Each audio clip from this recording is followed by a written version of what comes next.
Hello tout le monde et bienvenue dans cette nouvelle vidéo. Aujourd'hui je vais vous parler d'un sujet qui me tient vraiment à cœur, les effets néfastes de la procrastination en dessin.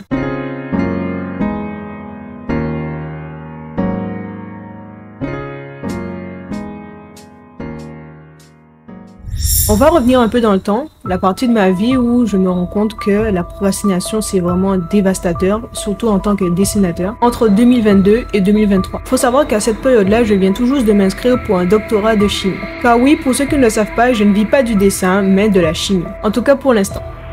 On sait jamais. Donc on revient au sujet de la vidéo et à cette période-là, je me demande du coup, est-ce que je vais pouvoir jongler entre dessiner et mes études? Et je pense qu'en me posant cette question-là, j'avais déjà un peu fait le choix dans ma tête, c'est-à-dire me concentrer sur mes études et le dessin, je verrai ça après. Sachant que le doctorat, ça dure 3 ans minimum et que peut-être que je vais devoir redessiner ou reprendre le dessin au bout de 3-4 ans, bref.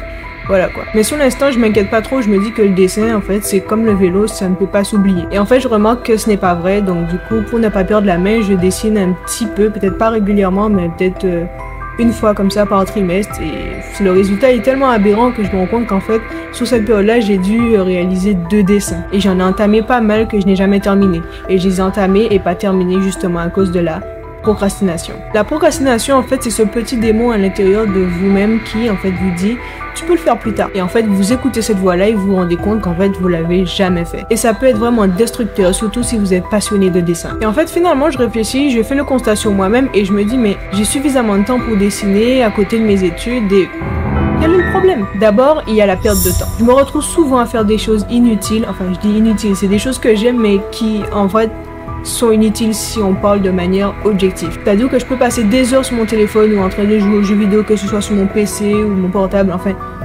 vraiment des heures. Quand je vous dis des heures, je peux passer toute une nuit à jouer. Peut-être 3 heures d'affilée, 4 heures, sans compter toutes les vidéos YouTube que j'arrête pas de regarder pour me divertir, que ce soit en mangeant, bref, ou à chaque fois que j'ai du temps libre, en fait, c'est pour passer devant les écrans. Après, il y a la stagnation.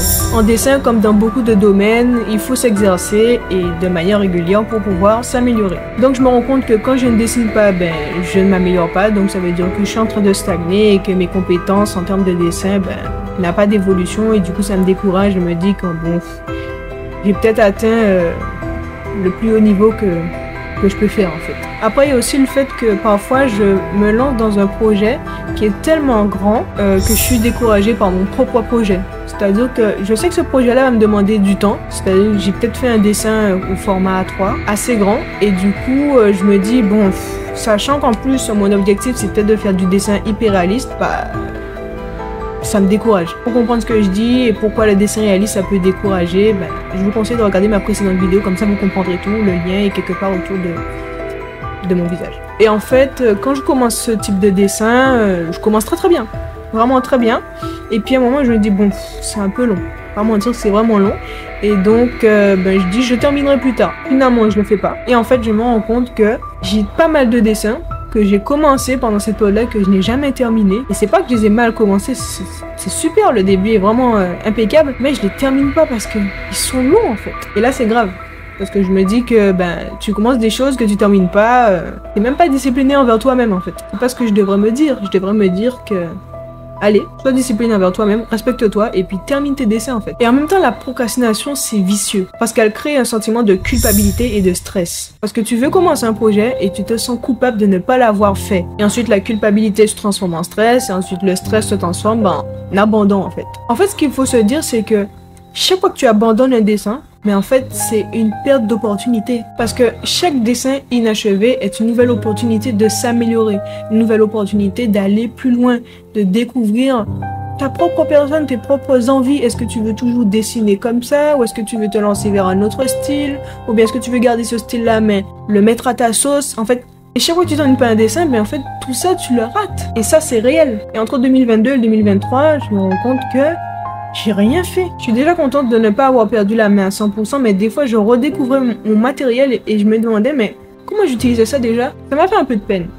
Parce que c'est vraiment quelque chose que j'aime et je pourrais pas vivre sans. Mais je sais pas qu'est-ce qui s'est passé à ce moment-là. Vraiment, c'est dangereux la procrastination en fait. Et surtout pour des passionnés comme vous et moi. Et là, je me demande, qu'est-ce que je dois faire pour sortir de cette procrastination? Et la première chose que je fais, la première chose que je vous conseille, c'est d'instaurer tout de suite une discipline et une routine. Pour commencer, pas besoin de mettre beaucoup de temps. En fait, vous essayez de reprendre le rythme que vous aviez quand la passion était encore flamboyante, quoi. 5 minutes par jour à dessiner. Des petits dessins. On va pas commencer par de gros projets. Mais si vous avez envie de directement vous lancer dans un truc ambitieux, ne vous y mettez pas à 100% dessus, c'est-à-dire ne passez pas tout le temps libre que vous avez dans une journée parce que vous allez retomber dans la phase où vous étiez. Pour reprendre, vraiment 5 à 15 minutes par jour, ça suffit et vous allez voir qu'en fait, au début ce sera 5 minutes, vous vous dites ok je fais 5-15 minutes, mais en fait vous vous rendez compte que vous n'arrivez pas à vous arrêter. Et ça c'est vrai. En fait vous vous dites ok je fais 5 minutes, je fais 10 minutes, je mets un chrono. Et en fait, vous vous dites, mais j'aimerais bien faire un peu plus que ça. Donc au final, vous êtes tellement plongé dedans que finalement, vous retrouvez la passion. Et ça, c'est cool. Mais aussi, il faut se rappeler de pourquoi vous avez commencé. Pourquoi vous avez commencé à dessiner? Est-ce que c'est parce que vous aimiez ça? Est-ce que c'est parce que vous vouliez vivre de ça? Est-ce que vous aviez un projet? Est-ce que vous vouliez exposer? Est-ce que vous vouliez faire de votre passion, plus qu'une passion, votre vie, tout simplement?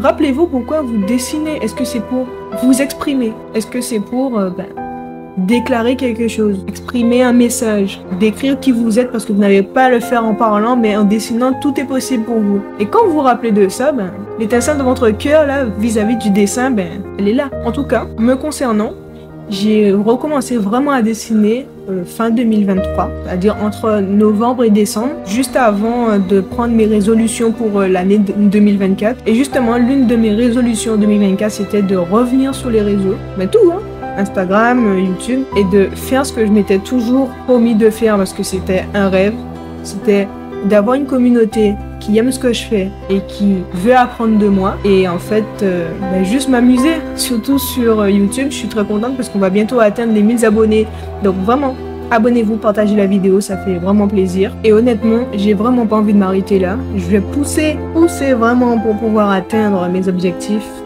autour du dessin, tout en continuant mes études. Jusqu'à présent, je vois que j'arrive parfaitement à jongler entre les deux et ça, c'est tant mieux. Voilà pour moi, j'espère que vous avez bien compris les effets néfastes de la procrastination et qu'en fait vous vous retrouvez dans cette vidéo. Si c'est le cas, dites-moi en commentaire votre expérience par rapport à la procrastination, comment vous l'avez vécu, comment vous en êtes sorti. Si vous pouvez aussi aider les autres en rajoutant plus par rapport à ce que j'ai dit, allez-y, c'est fait pour ça. Et puis moi je vous dis à la prochaine vidéo sur un autre sujet. Si cette vidéo vous a plu, n'oubliez pas de la liker, de commenter et de vous abonner. Ça va vraiment m'aider pour le référencement. Vous connaissez déjà la chanson, je pense que tout le monde le dit maintenant. Et aussi, si un thème en dessin, quelque chose que vous voulez apprendre à dessiner ou bien si un sujet autour du dessin vous intéresse, dites-moi en commentaire que je puisse vous faire ça. Merci d'avoir visionné cette vidéo et surtout n'oubliez pas, le dessin c'est la base de tout.